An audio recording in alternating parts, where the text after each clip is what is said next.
안녕하세요. 주식회사 지지그룹의 김광현 대표이사입니다. 오늘 이 시간은 국토부 하자분쟁조정위원회 하자 판정서에 대해서 말씀을 좀 드리고자 합니다.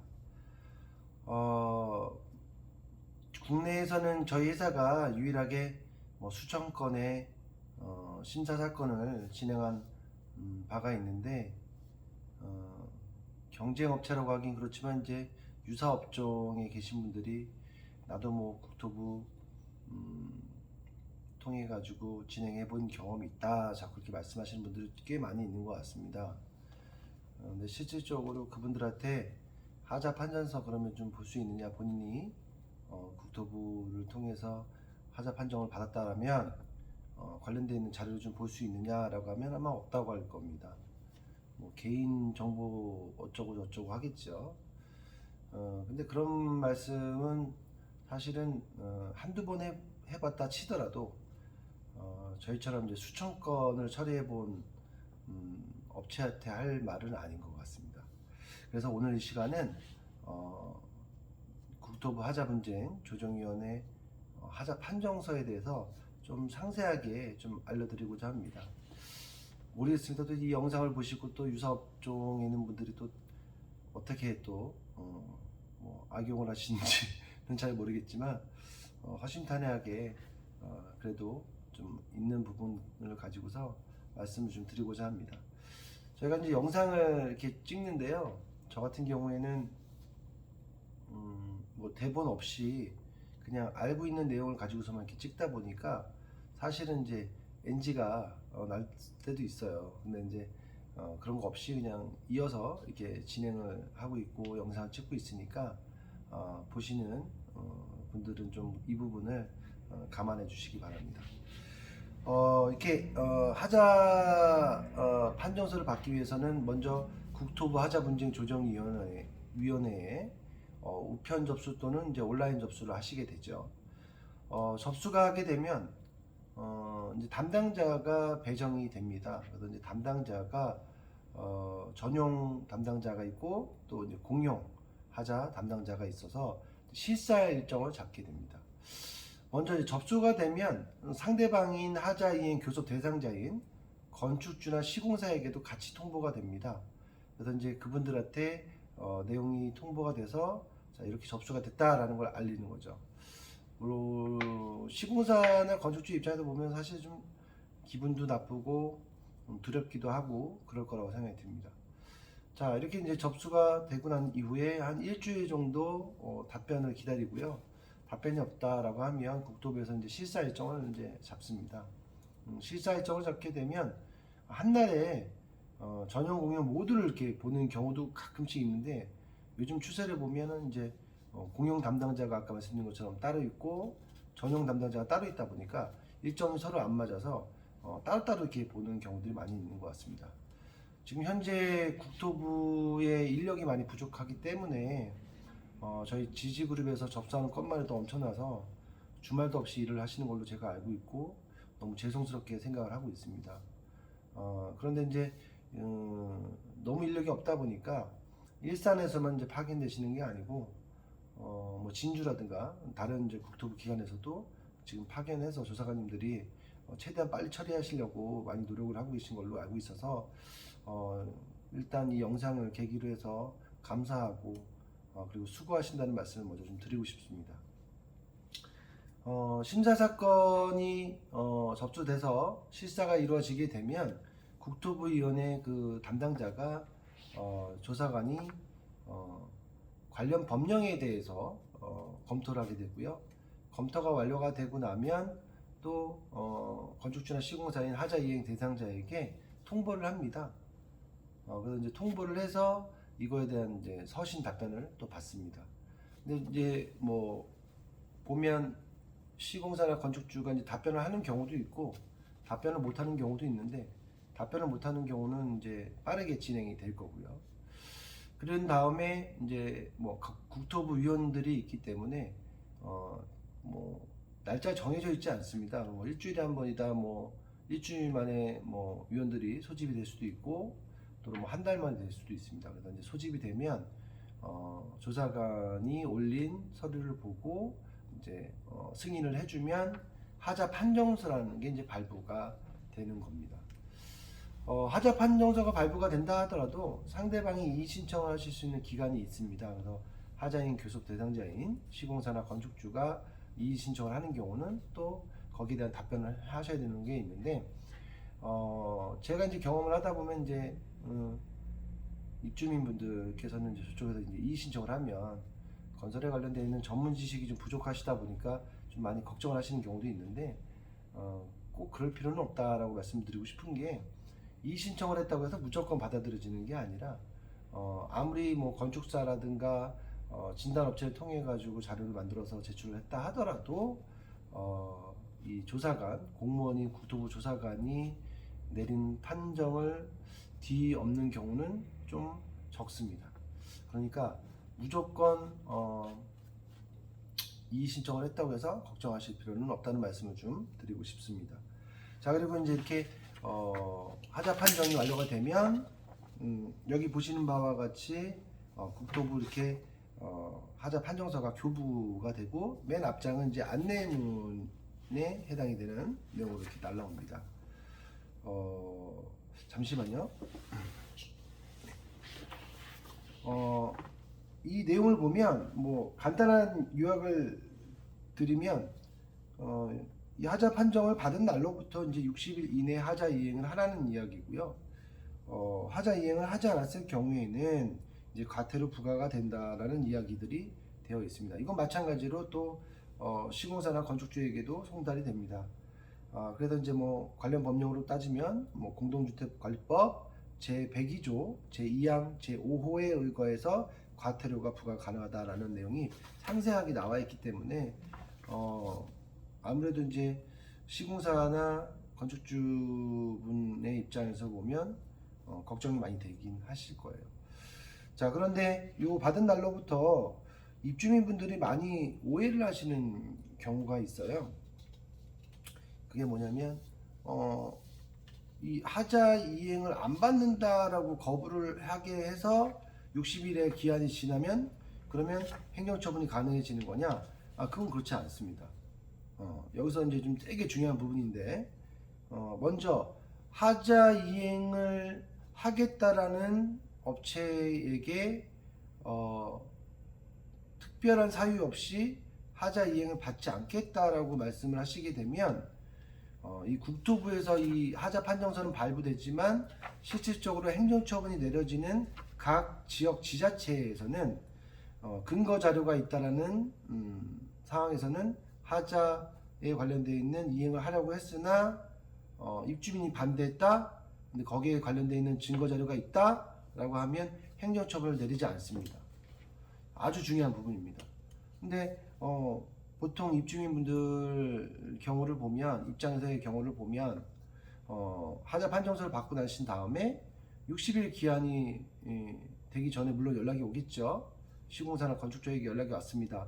연락이 왔었을 때 하자 이행하겠다라고 하는데 거기다 대고 이제 와서 무슨 하자 이행해 준다라고 하냐, 막 이런 식으로 말씀하시게 되면 안 된다는 겁니다. 왜냐하면 상대방이 그걸 녹취를 하거나 또는 이게 뭐 전화가 아니라 내용 증명이라든가 뭐 문자로 이야기를 했었을 때 답변에 하자 이행 받지 않겠다, 뭐 일방적인 어떤 그런 얘기를 하시게 되면 그러면 이제 문제가 발생이 됩니다. 지자체에서는 행정처분을 내리는 걸 그닥 선호하지 않습니다. 뭐 함부로 말씀드릴 수 있는 부분은 아니겠지만, 제가 생각하기에는 그 담당 그 지자체의 이제 건축가나 주택가 담당자들이 중공허가를 해준 부분인데, 이분에 대해서 만약에 행정처분을 받게 된다라고 하면 사실은 이제 스스로 과오를 인정하는 부분도 되기 때문에 통상적으로 무조건 행정처분을 내리려고 하지는 않습니다. 다만 사유가 안 되는 경우에는 어쩔 수 없이 입주민들이 강력하게 요구했을 때에는 이 행정처분이 진행될 수밖에 없겠죠. 자, 그런데 아까 말씀에 다시 돌아가서, 그렇다면 하자 이행을 지금 갑자기 이제 국토부에서 진행된다고 하니, 해준다고 하니 그럼 감사합니다 하고 그냥 무조건 받아야 되느냐? 그렇지는 않습니다. 물론 이제 제대로 된 시공사나 건축주분이시라면 제대로 하자 이행을 해주시려고 하겠지만 제가 이제 봤을 때 경험상으로 봤을 때는 그냥 저렴한 비용으로 대략 대충 그냥 하자 이행을 하시려고 하는 경우들이 있습니다. 이럴 경우에는 입주민들이 건설에 관련돼 있는 지식이 부족하다 보니까 그거 지켜보고 있을 수도 없다 보니까 신뢰가 안 가시는 거겠죠. 그래서 이제 거부를 하는 경우도 뭐 있고요. 그런데 일방적인 하자 이행에 대한 거부 의사는 상당히 위험한 부분이니까 그런 것보다는 하자 이행을 하겠다라는 연락이 왔었을 때에는 반드시 뭐 저희 같이 선임되어 있는 업체가 있다라고 하면 업체를 통해서 이야기를 하시는 게 가장 좋고, 만약에 이제 직접 당사자가 얘기해야 되는 동 대표님이 이야기하셔야 되는 사항이라고 하면 하자 이행을 해주는 건 너무 고맙다. 하지만 어떻게 하자가 공사가 이루어지는지에 대해서 우리 입주민은 알 권리가 있다라고 생각이 든다.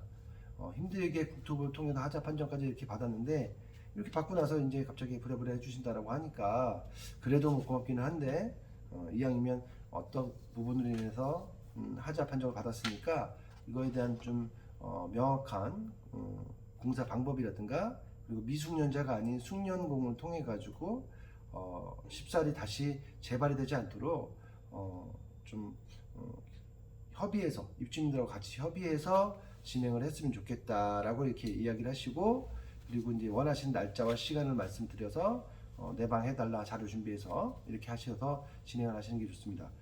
뭐 귀찮아서 뭐 건축주나 시공사가 이걸 또 거부하게 된다라고 하면 그거는 뭐 그쪽에 거부를 하신 거니까 그럼 자연스럽게 가능해지는 거죠, 행정처분도.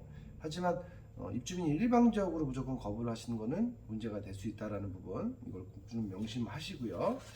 자, 다시 돌아가서 이제 하자 판정서의 그 교부 안내에 대한 부분을 제가 이제 말씀을 좀 드렸는데, 다음 장을 이제 이렇게 넘기면 이렇게 되어 있습니다. 이거는 뭐 개인정보라서 이거 뭐 영상이니까 잘 안 보이실 거니까 좀 그냥 보여드리면, 하자 여부 판정서라고 이렇게 써 있고요. 그리고 이제 정본이라고 마크가 찍혀 있습니다. 정본이라고. 그리고 이제 국토부의 마크가 이렇게 찍혀 있습니다. 이제 그 공용 한 건당 사건 번호가 하나씩 부여가 되어 있고요. 그리고 이제 전용 같은 경우에는 사건이 하자가 여러 건이라 하더라도 사건은 하나로 칩니다. 그래서 이제 과태료에 대한 부분은 공용은 한 건당 1,000만 원의 과태료가 가능한 거고, 전용은 한 세대당 10건의 하자가 있었는데 한 건만 하자 판정을 받았다 하더라도 마찬가지로 1,000만 원의 과태료가 가능해지는 겁니다. 뭐 10건이라고 해서 뭐 1억이 아니라 1,000만 원입니다. 한 건이든 10건이든. 이거는 이제 전용 부분인 거고, 공용은 한 건당. 그리고 사건은 공용은 한 하자당 사건 번호 하나, 그리고 이제 전용은 한 전용 세대에 한 사건 번호가 부여집니다. 자, 여기 보면 이제 뭐 신청인은 입주민이 되실 거나 아니면 뭐 대상자가 되고, 그다음에 이제 피신청인은 시공사나 건축주. 여기서 이제 중요한 부분이 처음에 저희 같은 전문 회사는 그 대상자를 입주민이 선택을 할 수가 있습니다. 그러니까 피신청인의 대상자가 건축주 또는 시공사죠. 이분들이 이제 하자 이행을 해주셔야 하는 그 대상자인데, 둘 중에 한 명을 잘 선별해서 가지 않으시면 일을 진행하시다가 시간이 많이 소요되는 경우들이 많이 발생되는 경우가 있습니다. 그게 무슨 말씀이냐면, 건축주가 뭐 사망을 했거나 또는 이제 뭐 폐업 지금 재산이 전혀 없거나 이런 상황이 있을 수 있고, 또 반대로 시공사가 폐업을 했거나 뭐 어떤 상황이 될 수도 있습니다. 그러니까 어느 쪽으로 내가 유리한 대상이 누군지를 조사해서 그 피신청인이 최초에 늘 때부터 신중하게 판단하시는 게 좋다. 이 말씀을 좀 드리고 싶고요. 그리고 이제 다음 장을 이렇게 넘기면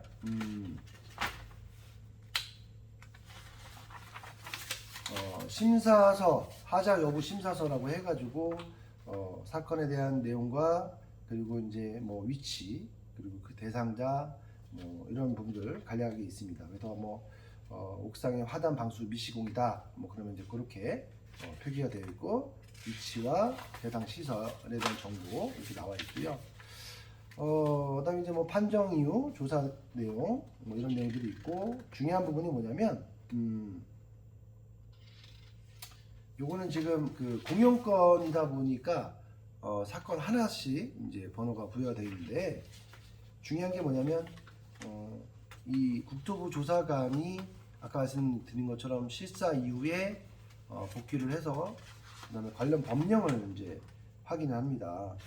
그래서 이제 관련 법령을 확인을 해서 어떤 법령에 의해서 하자라고 판단이 된다라는 내용들이 함께 이렇게 교부가 되고요. 그리고 그 법령을 뒤집을 수 있는 뭔가 증거 자료를 시공사한테 제출하지 않으면 이거는 그냥 그대로 조사관이 판정됐던 하자로 이렇게 표기가 됩니다. 보통 이제 그 각하, 하자, 그다음에 조정회부, 기각 이렇게 이제 총 4가지로 이렇게 나뉘어지는데요. 말 그대로 이제 기각은 이제 하자가 아니라는 부분인 거고 때로는 이게 조정을 봐야 되는 애매한 부분들이 발생했을 때는 이제 조정 여부로 표시가 되고 그리고 이제 하자라고 명백하게 나온 경우는 하자로 표기가 됩니다.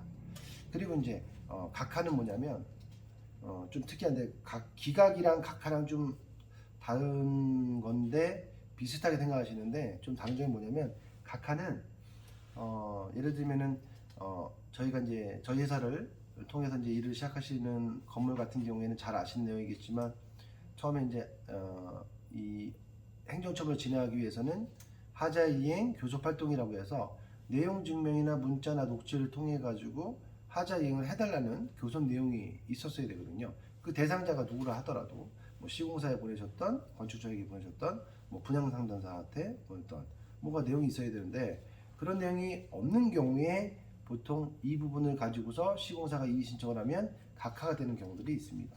그러니까 하자지만 그 내용을 보내지 않았고 그리고 해당의 그 하자 범위가 뭐 하자 이행 증권이 2, 3, 5, 10 총 4장 되어 있는데 그 범위를 넘었을 경우에는 그게 이제 각하로 되는 경우들이 있습니다. 이제 많은 얘기들을 제가 이렇게 좀 드렸는데 중요한 거는 요 기간적인 부분들도 많이 또 궁금해하시는 것 같더라고요.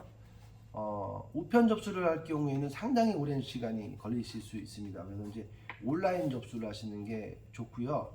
문제는 뭐냐면 일반인들도 물론 진행을 가능하실 수 있겠지만 중요한 부분이 바로 이 내용, 그 접수 내용인데요. 사진을 잘 못 찍으시거나 위치와 내용 설명이 잘 되어 있지 않는 경우엔 국토부에서 대략 한 8, 90% 정도 흠결 보정이라는 걸 내립니다. 흠결 보정이라는 걸 내리게 되면 다시 그 서류를 보완을 해서 다시 또 제출하고 이걸 또 반복하셔야 되는데 제가 이제 뭐 경험했었을 때 저희야 이제 뭐 많은 건들 뭐 수천 건 이상을 접수를 해봤으니까 숙달되어 있지만 일반인들의 경우에는 사실은 그게 되게 힘들거든요. 그러다 보니까 이제 그분들은 이 흠결 보정만 몇 달을 하는 경우도 있습니다. 그래서 이제 국토부에서도 사실은 이제 이 부분들에 대해서 일반인들한테 설명하기 좀 어렵죠. 그래서 이제 저희하고 예전에 이제 뭐 전화 통화를 이렇게 할 때에는 국토부가 좀 명확하게 이렇게 작성이 돼야 된다라는 부분을 뭐 나름대로 피드백이 됐었기 때문에 저희는 이제 그거에 대한 어떤 이제 좀 특화되어 있는 노하우가 있지만 일반인들 같은 경우는 그 부분이 좀 잘 안 되셔서 좀 실수하는 경우도 있고 그리고 이제 접수 방법이 온라인 접수 방법 자체가 그렇게 아주 간단하지만은 않기 때문에 연배가 좀 있거나 이런 분들은 또 좀 어려워하는 경우가 있는 것 같습니다. 제가 지금 오늘은 그 국토부 하자분쟁조정위원회 하자 판정서에 대해서 이렇게 좀 말씀을 드렸는데 관련돼 있는 뭐 자료를 저희 그 관계자분들 직영점이나 전국에 계신 직영점이나 뭐 우리 관계자분들은 보실 수 있지만 일반인 분들은 뭐 저희들이 많이 못 보시거든요. 그래서 제가 블로그를 통해서도 좀 최대한 개인정보법에 대한 부분들이 좀 민감하기 때문에 조심스럽게 작업을 좀 해서 최대한 빠른 시간 내에 올려드려서 직접 또 이 심사 사건이나 분쟁 사건을 진행하시는 분들에게 좀 도움이 될 수 있도록 노력하는 회사가 되도록 하겠습니다. 자, 뭐 이 시간 뭐 좀 도움이 되셨으면 감사하겠고요.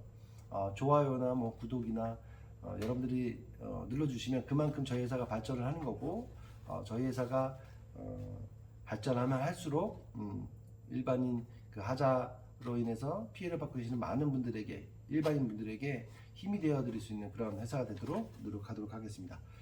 오늘 이 시간 감사합니다.